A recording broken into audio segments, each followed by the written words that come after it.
गौरांग महाप्रभु ने स्वयं संन्यास आश्रम ग्रहण किया था।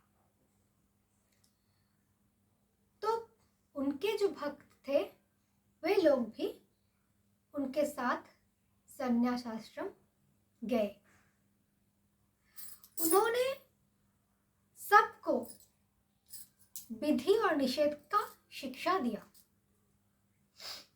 लेकिन स्वयं क्या संन्यास आश्रम का विधि निषेध कृष्ण प्रेम में पराकाष्ठा में जाके पालन कर पाए?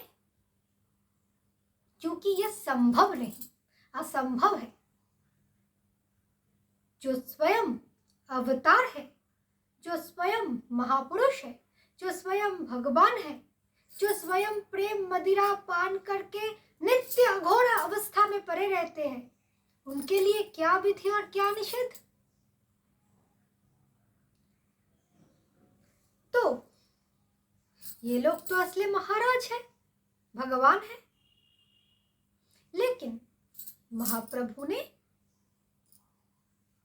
उनके शिष्य लोगों को विधि निषेध सिखाया, इसीलिए ताकि वे लोग भक्ति के रास्ते में आगे बढ़ पाए। और उसे लेकर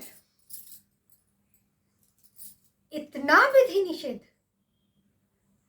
पीढ़ी के उपरांत पीढ़ी में बढ़ता गया कि आज देखिए कलियुग का नाश,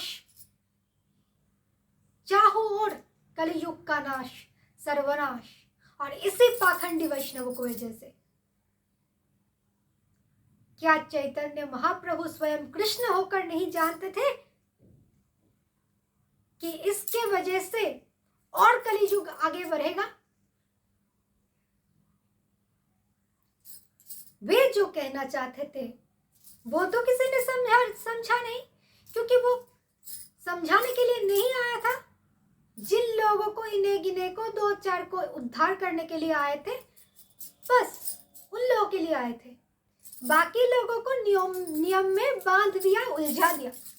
चलो इस नियम को लेकर तुम आगे बढ़ो और पापाचार पाखंडाचार कर।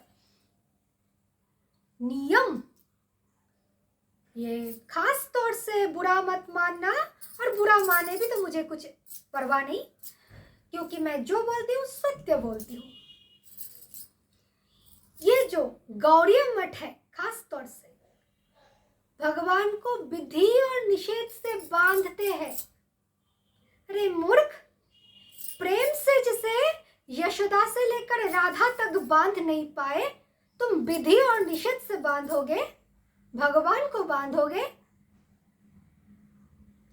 प्रेम से लेकर शत्रुता तक, अथवा यशोदा से लेकर दुर्योधन तक कोई बांध नहीं पाए, तो तू कौन सा पाखंडी आ गया कि तू ईश्वर को विधि निषेध से बांधेगा?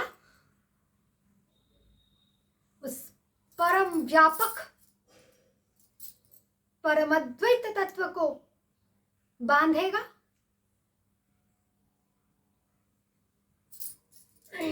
दूसरा,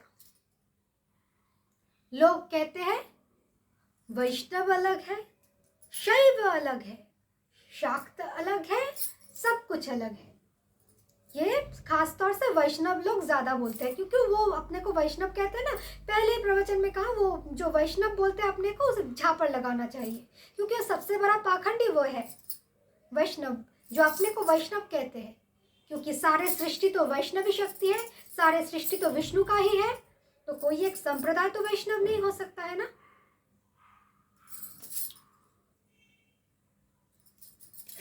चैतन्य महाप्रभु से लेकर, चैतन्य महाप्रभु तो कलियुग का है, छोड़ दीजिए, अवतार कलियुग में लिया था।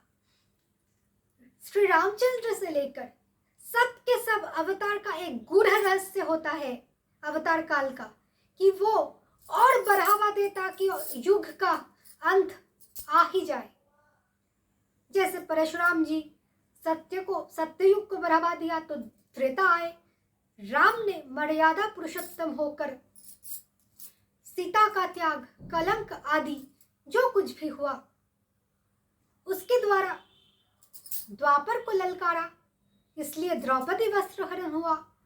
फिर कृष्ण के जो कहानी है, कथा है, जो कुछ भी बाहरी अर्थ लोग समझते हैं कि 16,108 पत्नी, 16,108 गोपी, क्या क्या सब, तो ये सब बढ़ावा देने के लिए, इसका गूढ़ रहस्य है युग को तो अंत करना है ना। तो चैतन्य महाप्रभु भी इस कलयुग के अंत के लिए और एक अवतार के पटभूमि रचना के लिए, कल्कि जी के रचना के लिए, पटभूमि रचना के लिए प्लेटफॉर्म खड़ा कर दिया कि संकीर्तन करो, हाथ पैर छोड़ के, हाथ पैर घुमा के संकीर्तन करो।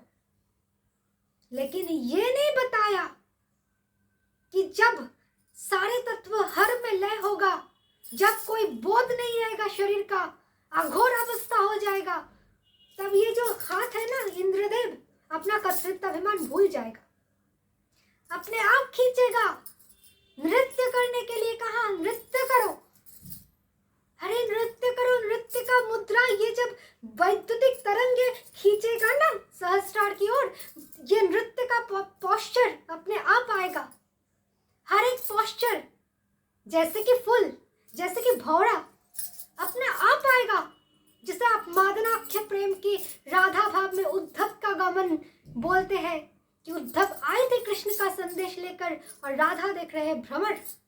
वो जो भ्रमर है ना, कटक मुख, ये अपने आप बनता है, इसे कहते हैं कटक मुख।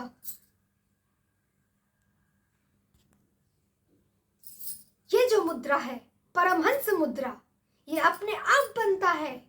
ये भ्रमर मुद्रा अपने आप बनता है। ये फूल का मुद्रा अपने आप बनता है। जब खींच जाता है तब नृत्य नहीं करना पड़ता। कटक मुख, ये जो है ना, इसका अर्थ जानते हैं आप? वो कटक में ही तो था ना चैतन्य महाप्रभु, ओडिशा, उड़ियावान। तो वो उड़िया के एक स्तर है कटक, जहां से कथक शब्द आता है। ये ट शब्द चैतन्यवाची है। वो कहाँ रहते हैं? वो कहाँ है? मेरे कृष्ण कहाँ है? कथक शरीर में वो कहाँ है? कटक। और वो भ्रमर है ना, वो भ्रम से, जगत भ्रम से मुक्त होकर जो कृष्ण मिलन के व्याकुलता के पराकाष्ठा में पहुंचकर कृष्ण को सारा जगत भ्रम में देखते हैं, सारा जगत को भ्रम में देखते हुए कृष्ण को देखते हैं, वो है भ्रमर, असली भ्रमर। जो भ्रमर संदेश लेकर आते हैं, वो मादकता के पराकाष्ठा में वो भ्रमर आता है, भौरा आता है। सारे भ्रम जगत निर्वापित करके, चित्त भ्रम निर्वापित करके, उस भार को हरण करके राम में रमाने के लिए वो भ्रम आता है, भ्रमर रूप से आता है। तो तब हाथ का मुद्रा ऐसा होता है, खींच आता है ऐसा। तो जो नृत्य शिल्पी है उन लोगों को भी ये सब ज्ञात नहीं और होना संभव भी नहीं। तो टॉपिक में आती हूँ। ये जो है पंचवटी से लेकर चैतन्य महाप्रभु तक सब के सब महातांत्रिक, ये जो पाखंडी वैष्णव कहते हैं अरे राम तंत्र साधना तंत्र अलग है, वैष्णव अलग है, हम वो लोग जानते हैं क्या ये मद्य क्या है? कौन सा मदिरा है? कौन सा मादनाख्य महाभाव को मदिरा कहा जाता है? चैतन्य महाप्रभु देह का बोध रहित होकर कैसे परे रहते थे उस मदिरा पी के, कृष्ण मदिरा पी के।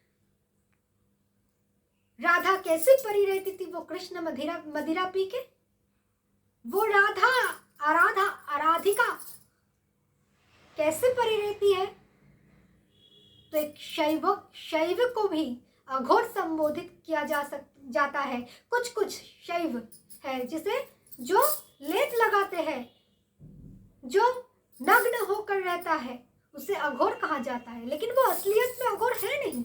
अघोर तो इस स्थिति को कहा जाता है। रामकृष्ण परमहंस, शरीर में कपड़ा है या नहीं वो बोध नहीं, बालकवत,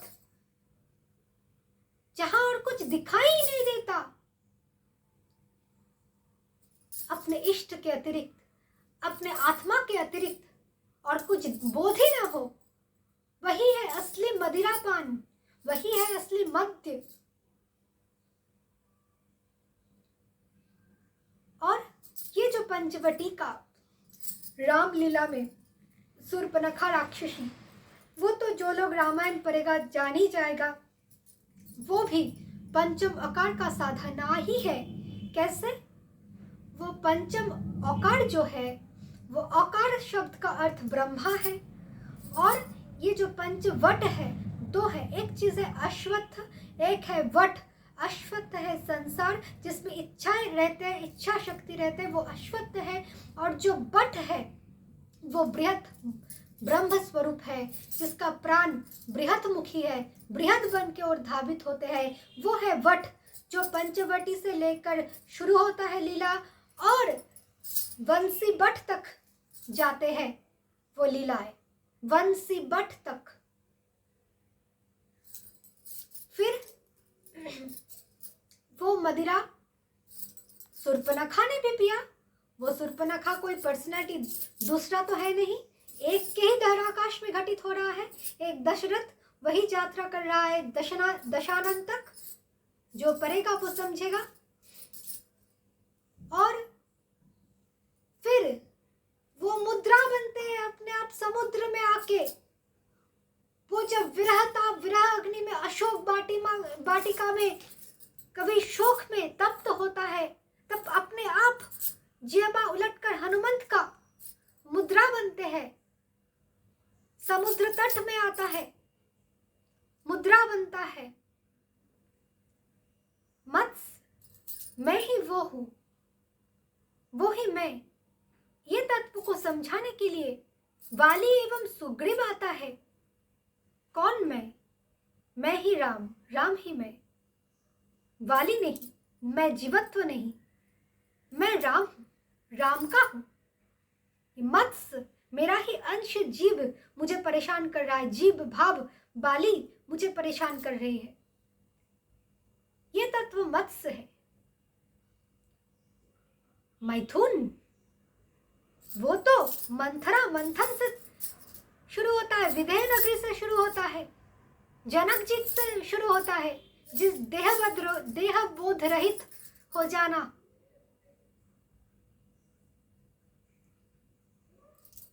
ये वैदेही भी, जनक भी मंथन करते हैं प्रणव से।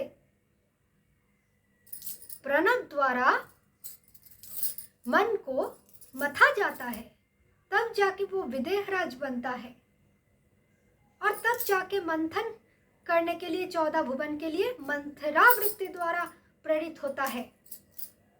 तो ये है मैथुन। तो मैंने मध्य कहा, मत्स्य कहा, मैथुन कहा और मुद्रा कहा, समुद्र। हनुमान को लेकर मैं समुद्र तक आया। तो अब बचा और एक तत्व मांस। तो मांस शब्द का अर्थ माम ही स, वही मैं हूं, वो मेरा है। कौन? राम। तो ये जो मांस है, ये एक राजस वृत्ति है, राजस एवं तामस, आसुरी वृत्ति। देखिए, ईश्वर क्षेत्र के तमो, रजो एवं सत्व, ये 3 अलग होते हैं, और सांसारिक क्षेत्र का रज, तम एवं सत्व अलग होता है। क्योंकि उस स्थिति में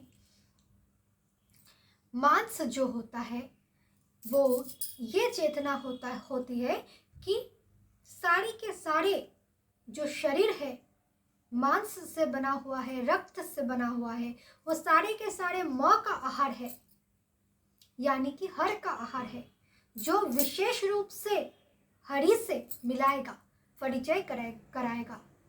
इसीलिए उस अहम राक्षस को अथवा राजस को, राक्षस सब शब्द का अर्थ है राजस, राक्षसी मासुरीन जैव, अर्थात राजस, राजस को ही आसुरी कहा जाता है, राजस तामस वृत्ति को।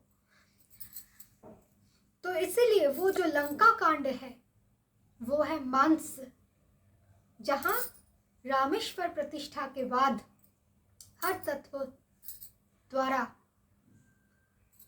अहम नाश होने वाला है और राम से यानी कि हरि से विशेष मिलन होने वाला है। ठीक इसी प्रकार कृष्ण लीला में भी ऐसे ही पंचम अकार का साधना ही है। आप मत समझिए कि वो 16,108 गोपियां ये सब मैथुन है, क्योंकि समाज तो ऐसे ही कलंकित दृष्टि से देखता है ना। 90% पापाचारी, दुराचारी, भ्रष्टाचारी लोग, और राधा कृष्ण को तो ये एक प्रेमिक प्रेमिका रोमियो जूलियट बना दिया है, तो छोड़िए। तो ये जो मथुरा है वो भी वो ही असली मैथुन है, मंथन करके राके और धावित होने वाला जो मधुपुर है। मधुपुर मतलब शरीर, जो शरीर है उसे मथुरा कहा जाता है, वही एक है मैथुन पंचमोकार में। दूसरा क्या है, उसमें भी समुद्र रूपी द्वारका है, जहां अंत में मुद्रा में स्थिर होता है, अंत में जाके दीर्घ मुद्रा में स्थिर होता है वो समुद्र। तीसरा मत्स्य भेदन करके अर्जुन ने कुंडलिनी शक्ति को जगाया। मत्स्य क्या करता है, रसग्राही है ना। तो एक दृष्टिकोण से रसग्राही वृत्ति को भेद करना, रसग्राही वृत्ति को हटाना मत्स्य है, और रासलीला ये भी मत्स्य है, क्योंकि रसग्राही है ना, ये रस कृष्ण रस ग्रहण करता है, जागतिक रस भोगी नहीं है। मत्स्य रसग्राही है और जागतिक घोर सांसारिक लोग भी रसग्राही है, अपराध रूप रस ग्रहण करता है, जगत के रस ग्रहण करता है। तो जो रस का आस्वादक है, यानी कि कृष्ण मादकता का रस आस्वादन करते हैं, वो है मत्स्य, मैं ही वो। तीसरा वो मध्य, जो मदनाख्य महाभाव है। और मांस, यहां में भी मांस का अर्थ वही है, जो मैं हूं वही वो है, वो प्राणमय क्षेत्र बृहद बन, जो तीव्र राजस वृत्ति द्वारा नित्य कृष्ण प्रेम में मग्न रहता है, जिस राजस वृत्ति में स्थित होता है, और जिस राजस वृत्ति द्वारा राजा द्वारा, यानी कि न्याय शास्त्र, वही न्याय शास्त्र इस राजस के राज में विराजते हैं। महाभारत का परिसमाप्ति हुआ वेदांत गीता द्वारा, सारे विधि निषेध का अंत हुआ और असली राजा से परिचय हुआ, आत्म साक्षात्कार। वही है मांस अथवा राजस, राक्षस। तो इसी प्रकार ये जो अघोर दशा है, ये अघोर दशा यानी कि जगत बोध रहित, जगत भान संपूर्ण विलुप्त होकर जो दशा, मादकतापूर्ण जो दशा, जो हर एक अवतार का अंतिम स्थिति होता है, अंत लीला होता है, वही पंचम अकार साधना होता है, जो पंचवटी से लेकर वंशीवट तक आकर खत्म होता है। तो हर एक वैष्णव शास्त्र, वैष्णव तंत्र में जाकर खत्म होता है। गांधारी के अभिशाप से वो गांधारी जो काली का दूसरा नाम है,